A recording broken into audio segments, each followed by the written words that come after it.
Hey guys, Dylan from the Geek Duo here, and today I'll be bringing you my reaction to Shadowhunters Season 1, Episode 12, titled Malec. Alec grapples for his true feelings for Magnus. Clary and Jace deal with a surprising revelation as they seek help to break the spell over Jocelyn. Now, just by the thumbnail of this, I am getting vibes from something that happens in book 3. That is also building off of things that have shown up in not last episodes, the last few episodes that I will be touching on if it is the case that we're dealing with that. But yeah, so interesting that they're just flat out putting Malec as the title because that has heavy implications. And the first line of the synopsis is Alec grapples with his feelings for Magnus. Like, we know he's in a transactional engagement with Lydia, but he's also from a don't ask, don't tell culture, and he's also denied Magnus multiple times. So let's see. Wonder where that goes. I guess we'll find out in 3, 2, 1, go. Also, I'm wearing my glasses because my eyes hurt. So.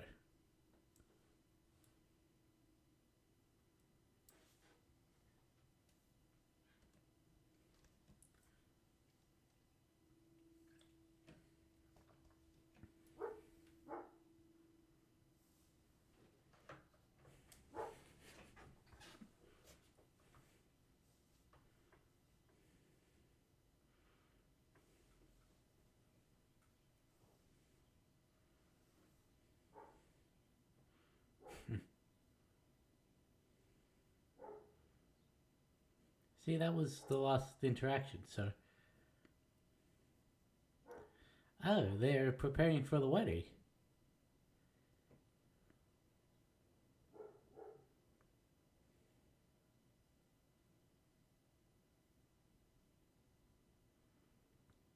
And is also meant to match his eyes.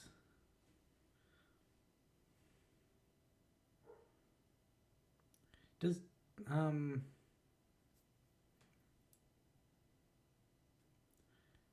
Thingo have blue eyes in this?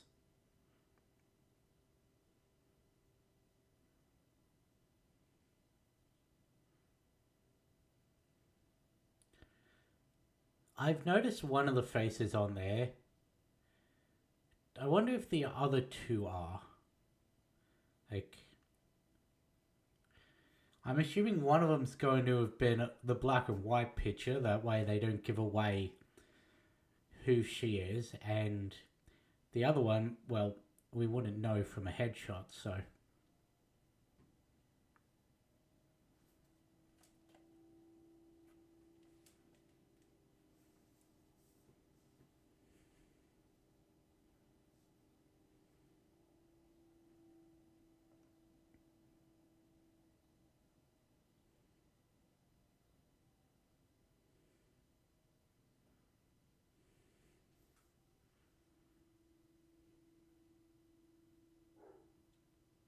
No, he's got a greeny brown eyes.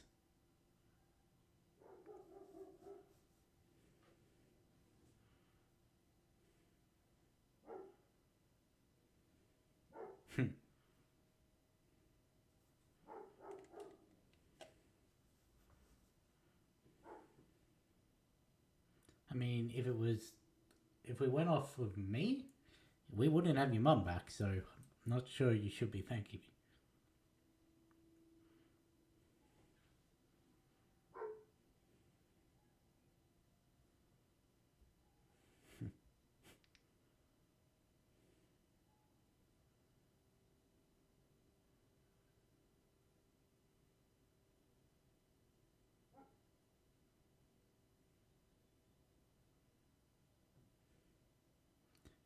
You're already married, not even married, and you're already having an affair.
I mean, your truest revelations come from situations where you are made to question things, so confusion is part of it.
Hmm.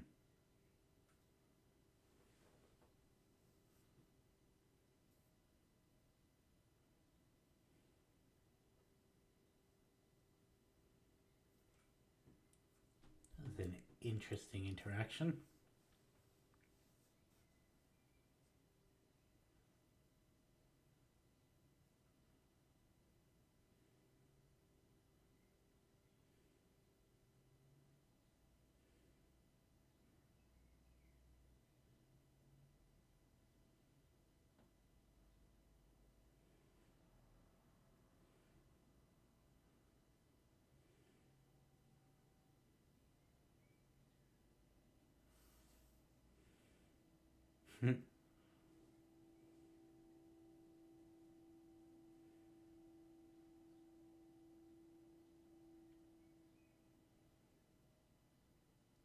So I'm assuming they're going to have the reception outside.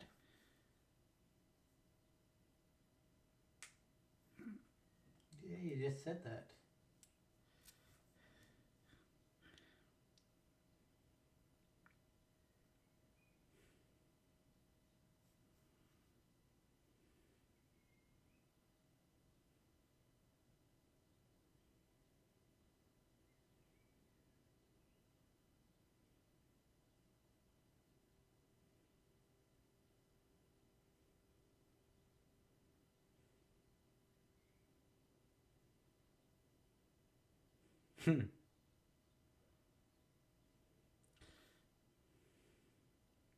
Katarina loss. Interesting. And that looks to be Teresa Gray. Huh. They were all up there. The reason I said interesting on Katarina is she's meant to have blue skin.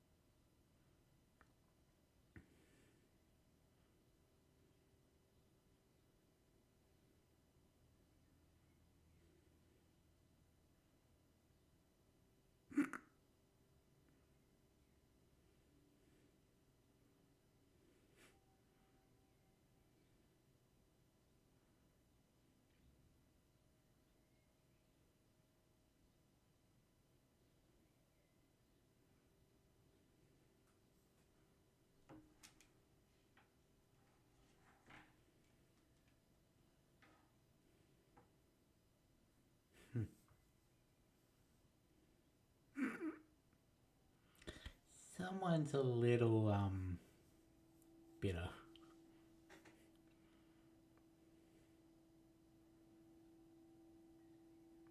So those three were the ones that I'm like, are they all up there? Ragnar, I recognize from his horns.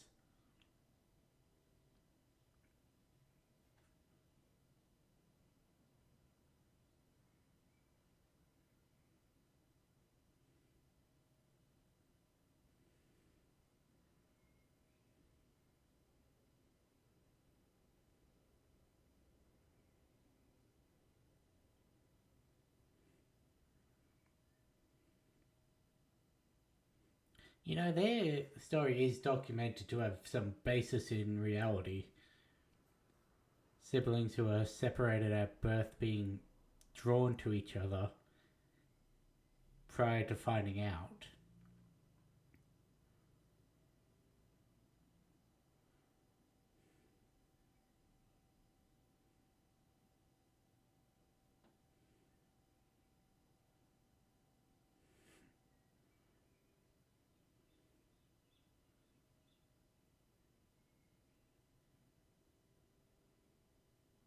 Shouldn't you be throwing Lydia a party? Jace should be the one throwing this.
What was that noise?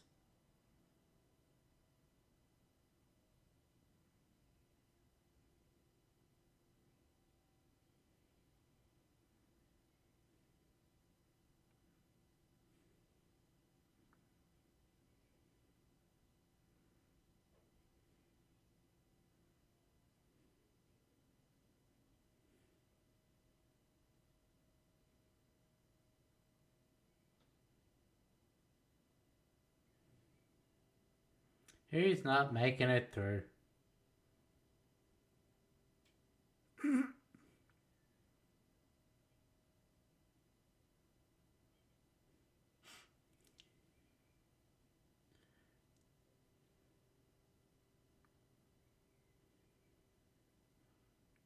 Well, I knew at least one of them wasn't making it, but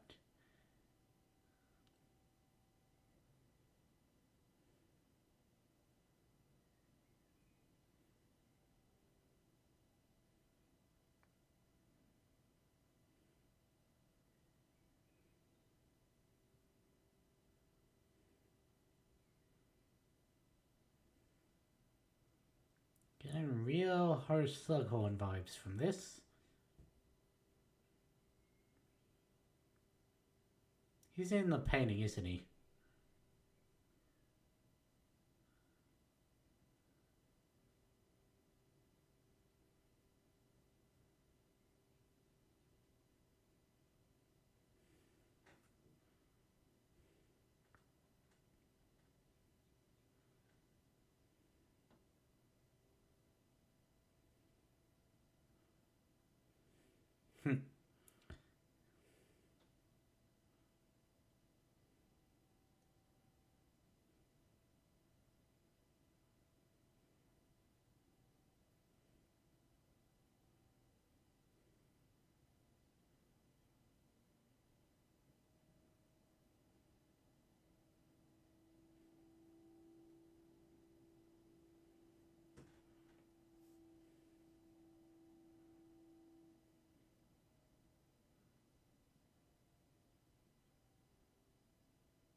So how did they get in there before she did?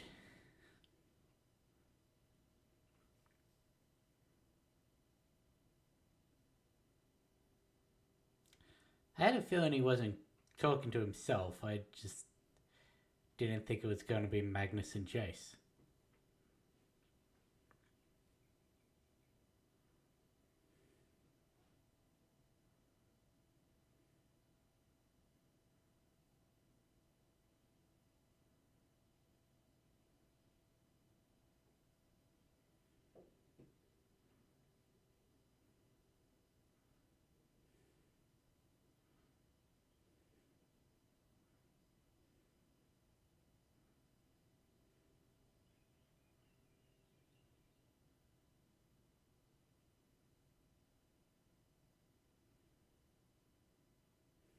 Hmm.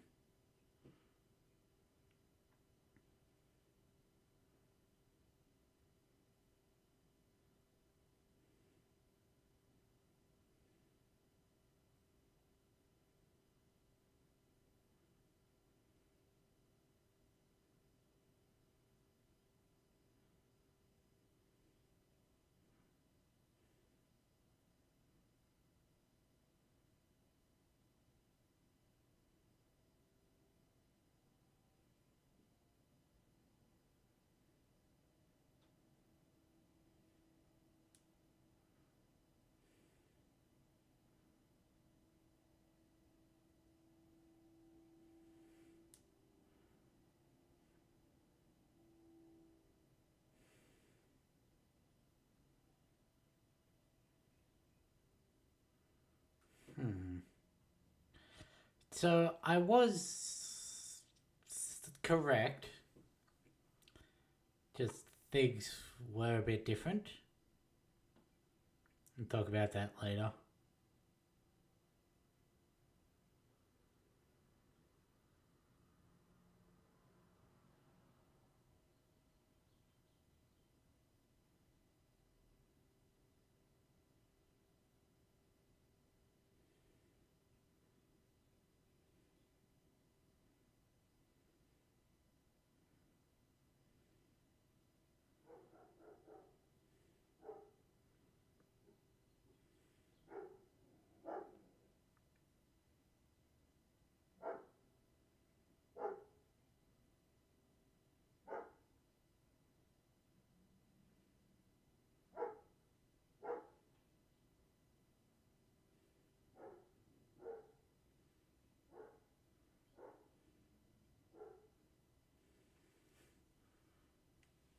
Hmm. So were an abundance of others in the background, though.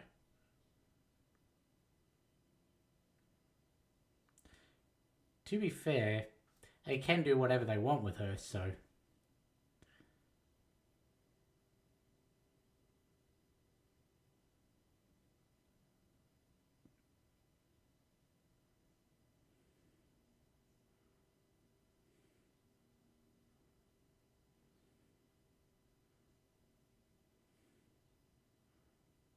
Why is it white?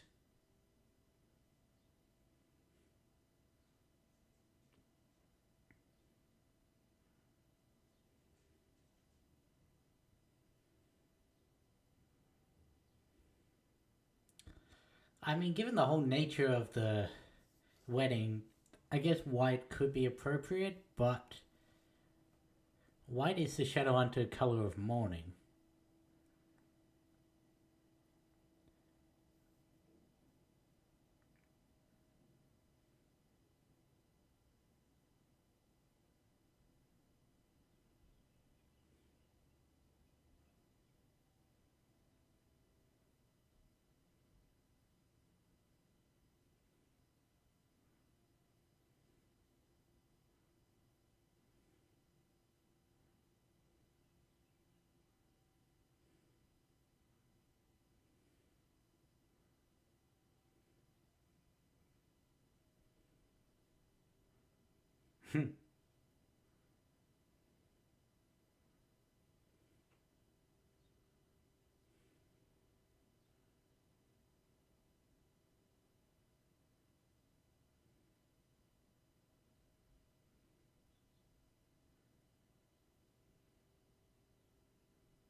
No.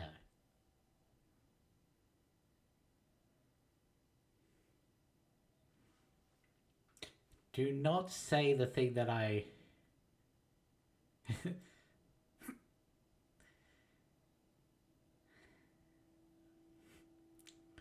I knew it was going to be said.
What is going on?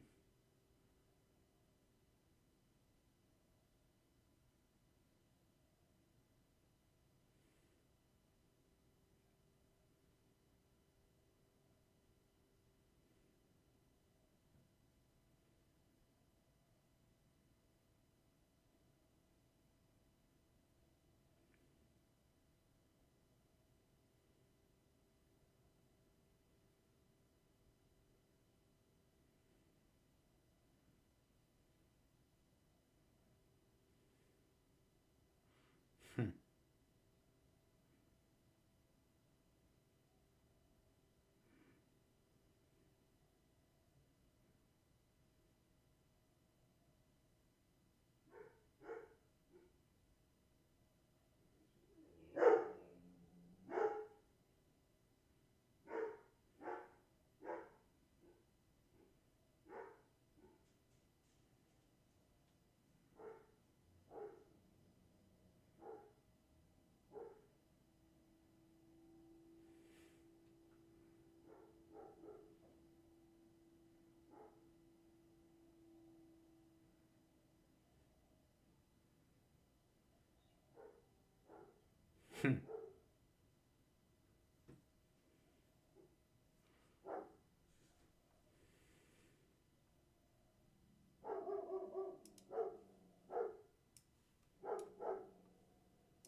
He's like, yeah, you're right. I do think this.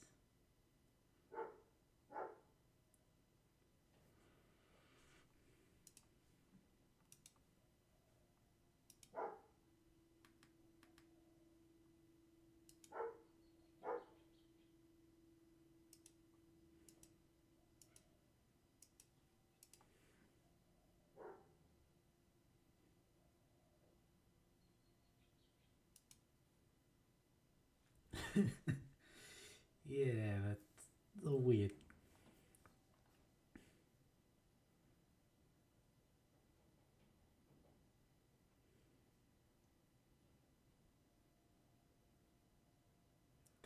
Yeah, I'm just gonna say this whole brother sister undercurrent runs through all six of the books.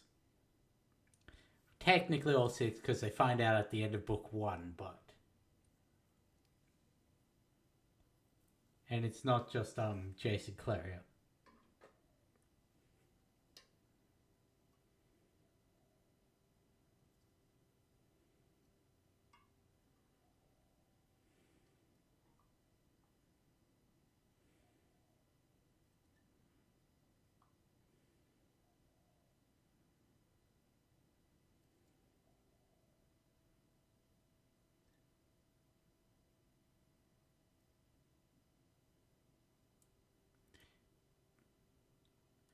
Actually, no, it doesn't happen in book four. I don't think.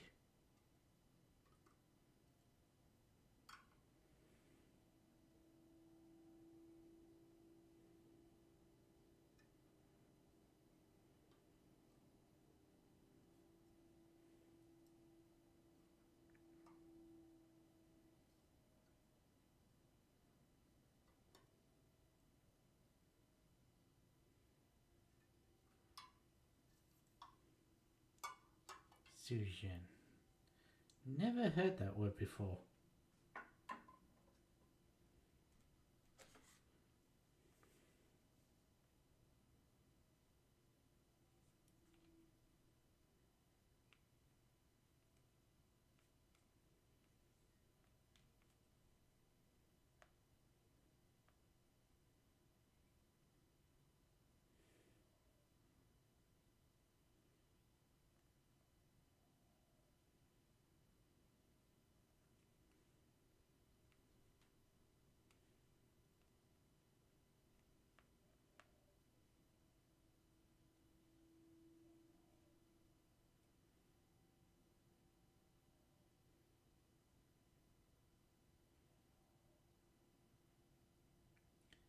Suzhen, of the same kin.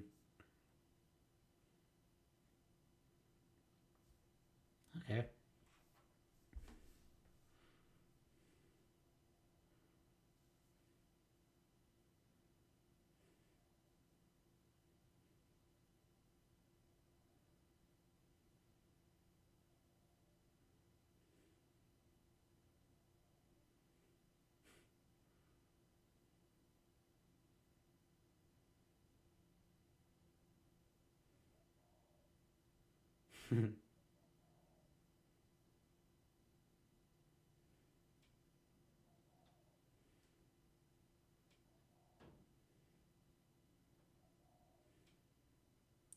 So what is this thing with Ragnar? Is this going to be a continuous?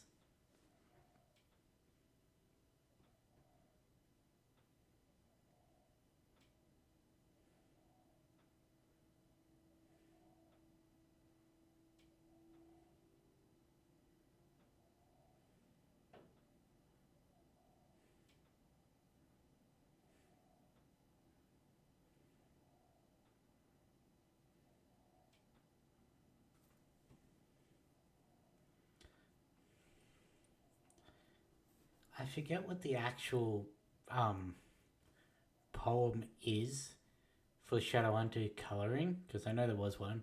I know white is morning, black is battle. I think it's red for love. I forget what the fourth one is because it's like red suits, gold runes, and all of that for weddings.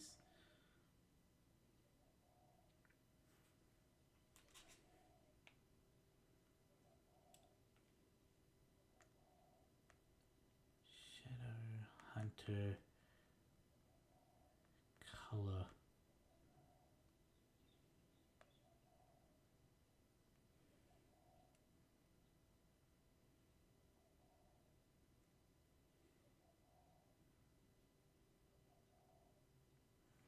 No. Black for hunting through the night, for death and mourning the colours white. Gold for a bride in her wedding gown, and red to call enchantments down.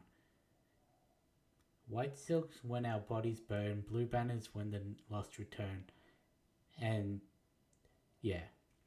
Then it goes on to do like the colour of battles and everything.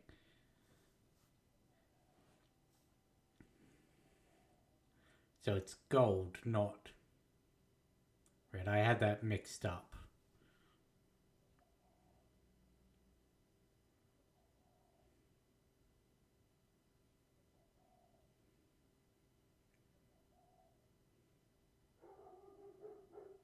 And I wonder if they're doing the whole exchanging of runes. Yes. No, that's. I thought it was Stella in a ribbon.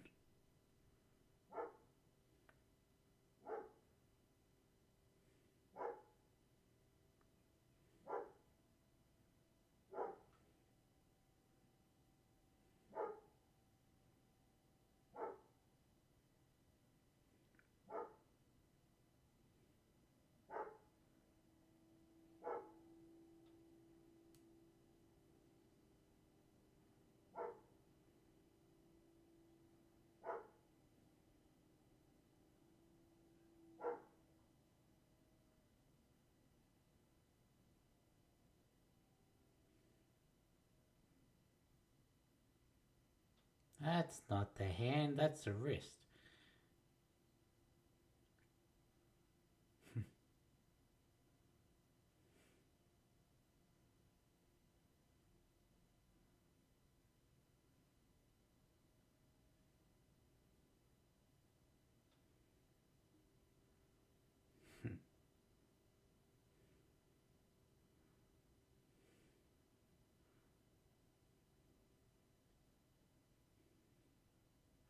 Does he have red highlights?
I do feel a bit bad for Lydia, because she did say she had grown to care for him.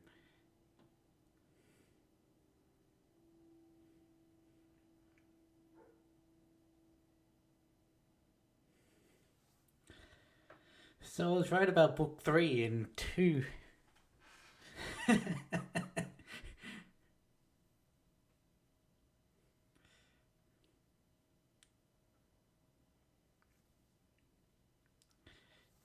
So that was around the big battle in book 3. I forget if it was before or after in the hall with all the Simon, shut up! I'm trying to compose my thoughts.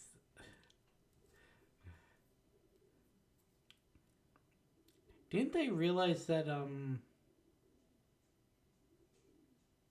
Yeah, that is the one that I thought it was.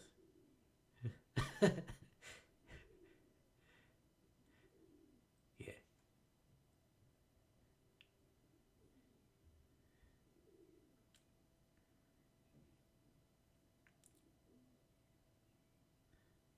Like he almost told them in book 2, but yeah, there was this big thing at the big battle where two of them just meet in the hall and then he just kisses him in front of all of the people there.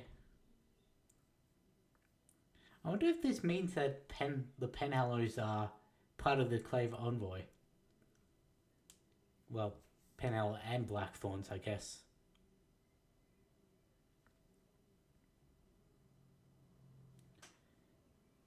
Because they play, well, this played a role into their story, so.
Well, I think it's safe to say that Lydia isn't the mole.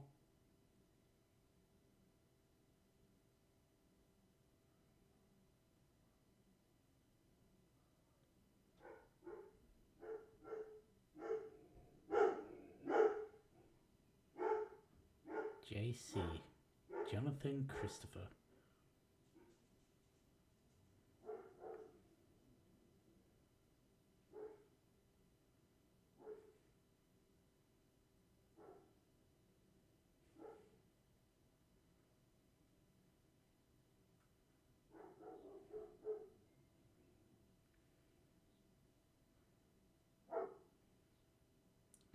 Jonathan, named after Jonathan Shadowhunter, and Christopher because it's a common male name. I forget the actual reason for it.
Is he going to say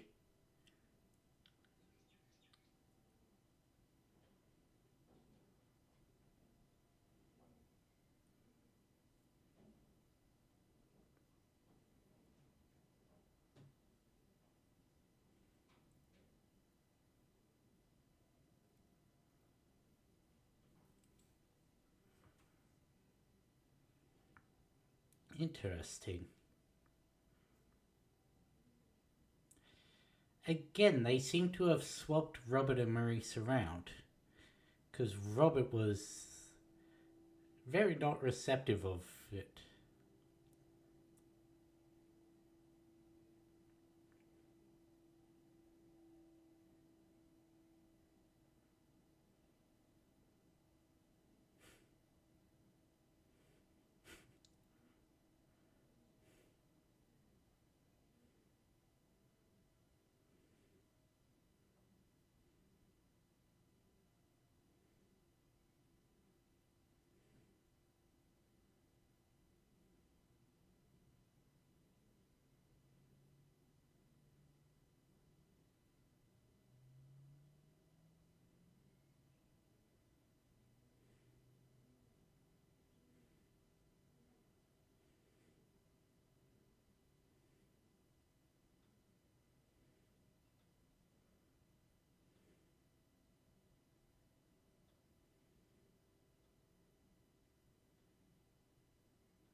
I was wondering if they were gonna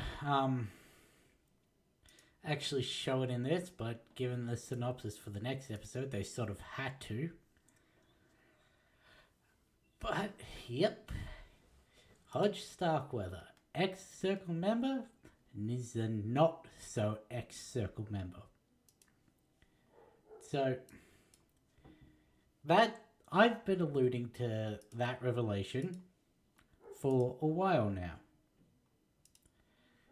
The biggest part of me alluding to it is me saying a certain thing happened before Clary found out about Luke being a werewolf. In fact, it was that Hodge's betrayal. She chased him out of the Institute because what happened in the book was Jace hands the cup to Hodge. Then Hodge uses the ring that he just put on to trap Jace in this magic box, and he passes out because it's sort of like a feedback thing. You hit the cube, it damages you, if I'm remembering correctly. Then he spins the ring 3 times, and he actually summons Valentine to the Institute. Valentine takes the cup, and he breaks Hodge's rune. And Clary walks in as this is happening, or is it just after Hodge has left, and Jace says it was Hodge. It was one of those two. And she chases him from the Institute. And he almost, like, she corners him in an alley. He pulls out his chakrams to attack her, and he actually gets one off, and then all of a sudden down drops Luke in wolf form to stand between them.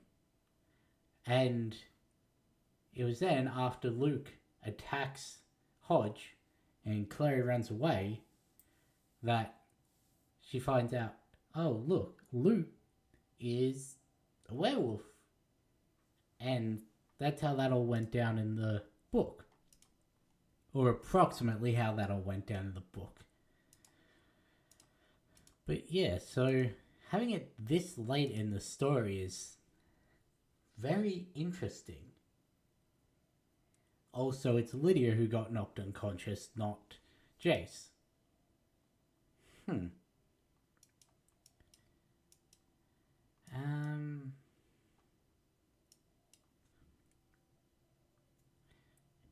Interesting, because there's no one actually there who... Well, no, I guess Lydia did see his face before he knocked her out, so... I guess there is someone there who can say who did it. Plus, he did speak to Luke and send him off. There's no way that could really be connected, other than the fact that he was carrying a messenger bag, which usually implies that someone's going somewhere, which we know Hodge can't do, and he was rubbing his knuckles, which Luke did clock, so it's going to be interesting to see how that comes out.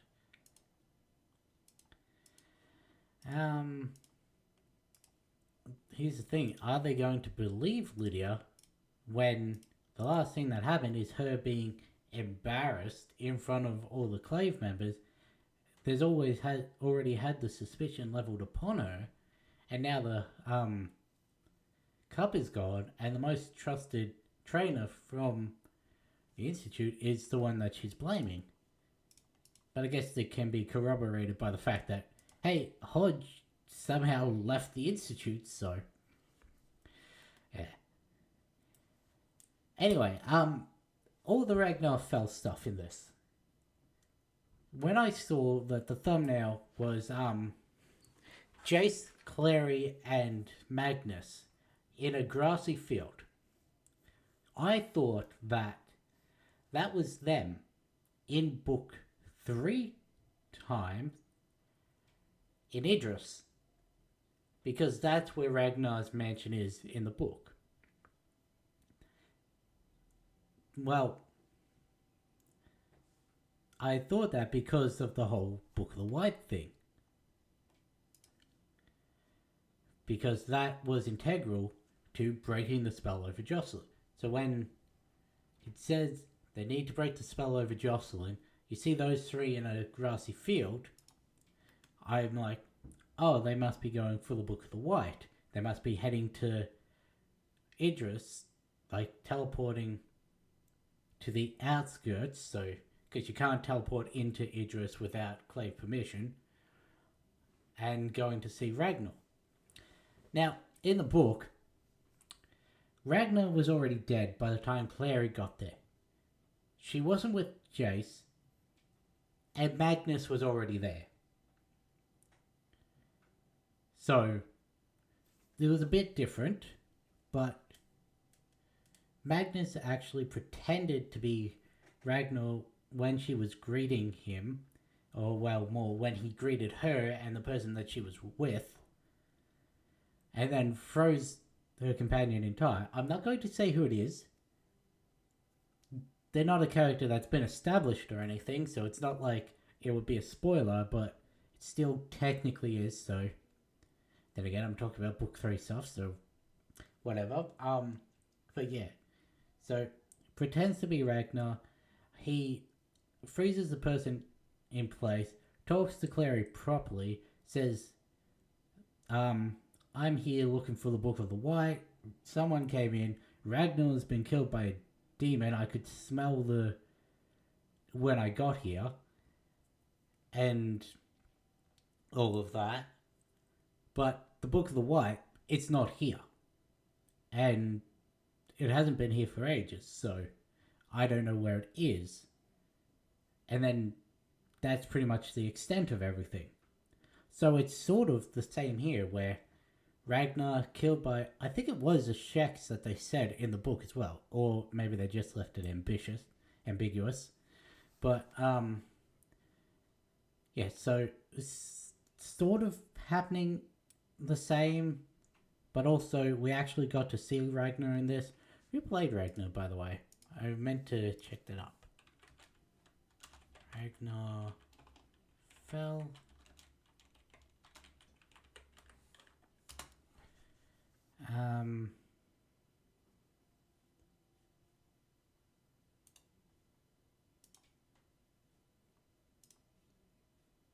Adam Kenneth Wilson.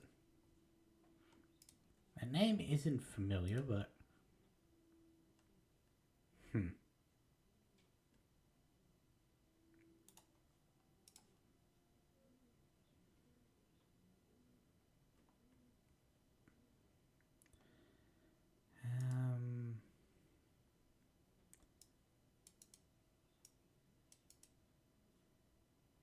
yeah, so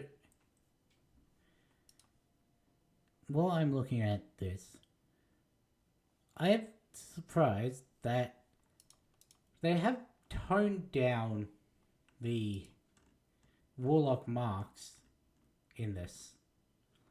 I didn't actually get a good look at Ragnar. I knew he had the horns. I forgot that he's also described as having green skin, white hair, and extra joints in his fingers. And Katarina Lost, she's described as blue-skinned and white hair. Like, so the two that are meant to be different colored are just normal human colors. Like, it is surprising. Do we get a good look at Ragnar's hands?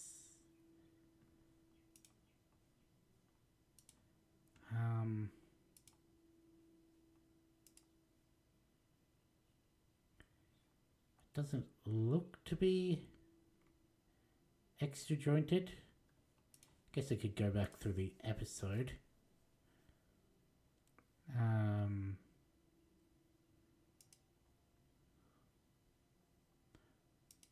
Yeah, no, those are just standard hands, so. But yeah, I was correct in that they were doing some book 3 stuff, but it's weird what they chose to do. it's especially weird that they're choosing to do it early, because Jocelyn's not meant to be awakened until about halfway through book 3. Yet it really feels like they're going to either do it at the end of this season, or it's how the next season starts. Like, this season ends with them getting all the ingredients needed to wake her up, or they're actually going to wake her up. I don't know which is going to be, but yeah. So I'm just gonna say, I don't know how much of this is coming across, but books 1 to 3 is basically one story. Books 4 to 6 are a different story. Technically, book 4 could be classified as its own standalone, because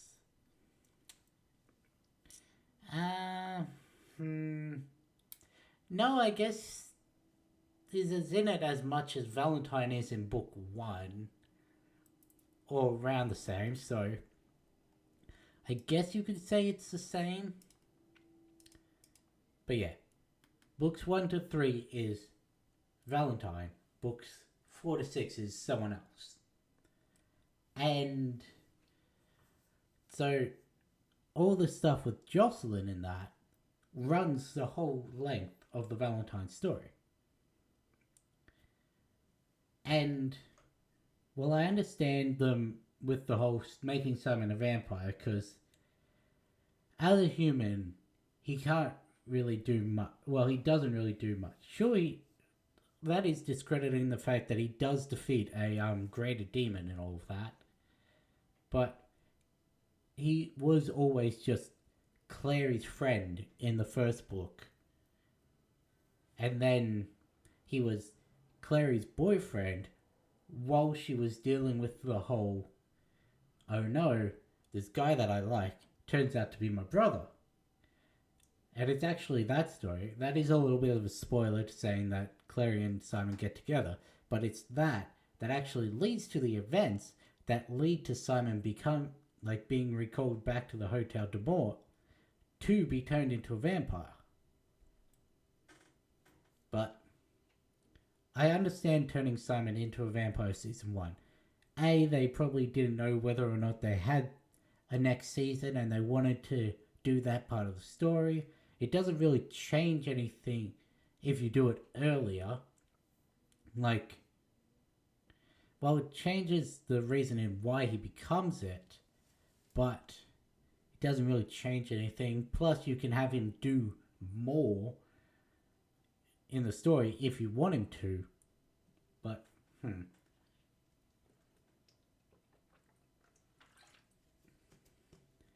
But with Jocelyn, her not being in it is a big part of the story.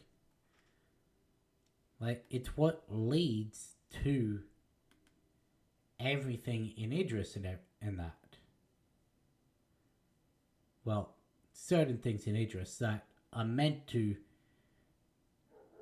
need to happen in Idris, like this whole Ragnar stuff. Sure, we knew he lived in London. He's in the prequel series. So is Magnus, so is Camille. So, saying he had a manor on the outskirts of London, yeah, that makes sense.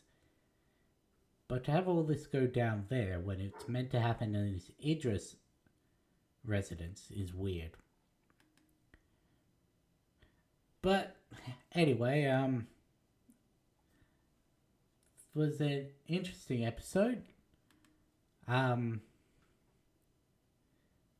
Interesting in the fact that it does weird things with the timeline, but overall it was a good episode, and the way in which it had the whole Alec and Magnus embracing in front of a whole slew of Shadowhunters and that, just on the whim of things, does happen in the book.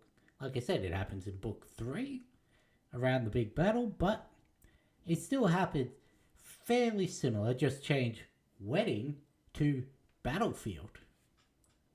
But The Hodge stuff definitely came a lot later than it did in the book, which is strange. But anyway, I'm gonna end this one here. There's only one more episode in this season, so then it gets on to what I've heard is very different. But I guess we'll have to experience that as we get to it. I'll catch you in the next one.